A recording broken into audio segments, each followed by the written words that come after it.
तो हेलो भाइयों, जैसे कि आपने देख चुके हो इस गाड़ी के बारे में बहुत सारी वीडियोस आ चुकी हैं और जैसे इसका ओनरशिप आया, इसका वॉक अराउंड आया, बलेनो के साथ कंपैरिजन आया, क्रेटा के साथ कंपैरिजन आया। अब बात करते हैं इस कार में आपको क्या क्या नेगेटिव ऑन ऑफर है। अब ये जो नेगेटिव है ना, ऑल ओवर i20 के मैं आपको नेगेटिव्स बताने वाला हूँ, पर कुछ स्पेसिफिक N9 के भी नेगेटिव्स होंगे। अब सबसे पहला नेगेटिव जो होंडाई की लगभग सारी कार्स में देखने को मिलता है वो ये है कि भाई आपको रिक्वेस्ट सेंसर, जैसे कि आप टॉप एंड मॉडल ले रहे हो, भाई 12-13 लाख की आप गाड़ी ले रहे हो, तो आपको रिक्वेस्ट, जैसे मारुति हमारी वो थी, हमें कुछ 8 लाख के अराउंड कॉस्ट आउट करी थी, फिर भी उसमें हमें रिक्वेस्ट सेंसर बूट में भी देखने को मिलता है, पैसेंजर साइड भी। पर यहाँ पे सिर्फ आपको ड्राइवर साइड आपको जो है आपका रिक्वेस्ट सेंसर देखने को मिलता है, तो एक बहुत बड़ा नेगेटिव हो जाता है। एक तरफ हम दिखा रहे हैं कि कीलेस एंट्री एक प्रीमियम फीचर ले रहे हैं, उसके बाद ये चीज़ होना थोड़ा सा नेगेटिव पॉइंट ऐड कर देती है। दूसरी बात जो है इसके N9 वाले ट्रिम में या फिर इसके टर्बो पेट्रोल वाले ट्रिम में नेगेटिव मुझे पर्सनली लगता है वो ये, अब जो N9 वाले ट्रिम है ना, ये भाई एंथुजियास्ट के लिए, अब जिनको परफॉर्मेंस चाहिए अपनी गाड़ी से। हालांकि इन्होंने जो IMT की ट्यूनिंग करी है वो बहुत प्यारी करी है, पर जो हमारा अगर एक प्रॉपर आपको परफॉर्मेंस चाहिए ना एक कार एंथुजियास्ट की तरफ, भाई वो मैनुअल से ही मिलता है, क्योंकि क्लच कंट्रोल जब आपके हाथ में होता है। हालांकि इसका बहुत अच्छी ट्यूनिंग है, जैसे कि मैंने आपको अपहिल में भी दिखाया था कि कैसे गाड़ी को मैंने बिल्कुल एक्सीलरेट नहीं करा था, फिर भी गाड़ी अपने आप ऑटोमेटिकली उठी थी।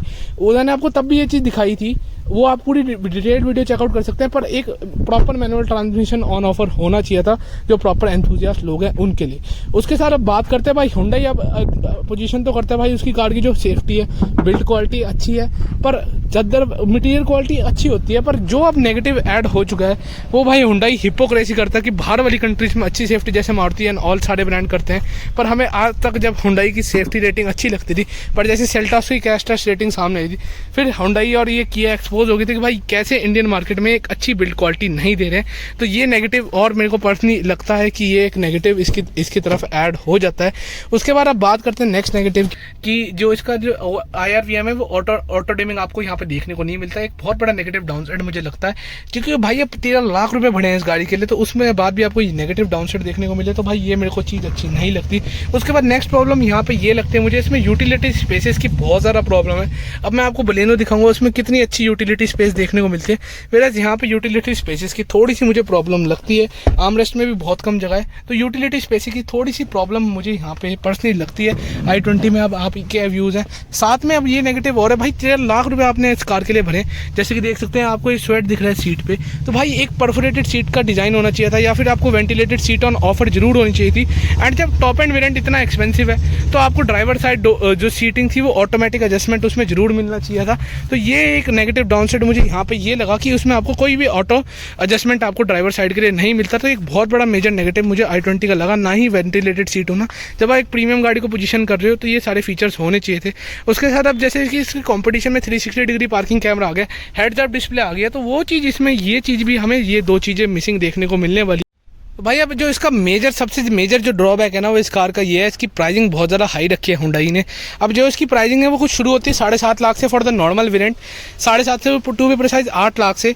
एंड उसमें आपको कुछ खास फीचर नहीं मिलता है, मैग्ना मॉडल होता है वो व्हेन कंपेयर टू बलिनो। जैसे कि बलिनो के बेस मॉडल आपको 7,20,000 के अराउंड कॉस्ट आउट करता है, करंट वाला जो करंट जनरेशन बलिनो है, और उसमें आपको फ्रंट में प्रोजेक्टर्स एंड ऑल बहुत सारी चीज़ें देखने को मिल जाती है, वेराज इसमें वो चीज़ देखने को मिलती।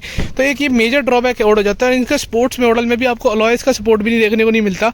तो भाई अब प्राइसिंग तो हुंडई ने इस कार की बहुत ज़्यादा बढ़ा दी है, हालांकि कार को पोजीशन प्रीमियम किया गया है, पर ये चीज़ जो जितना प्राइस कार ने कहा हुंडई ने बढ़ा दिया वो चीज़ जस्टिफाइड नहीं है।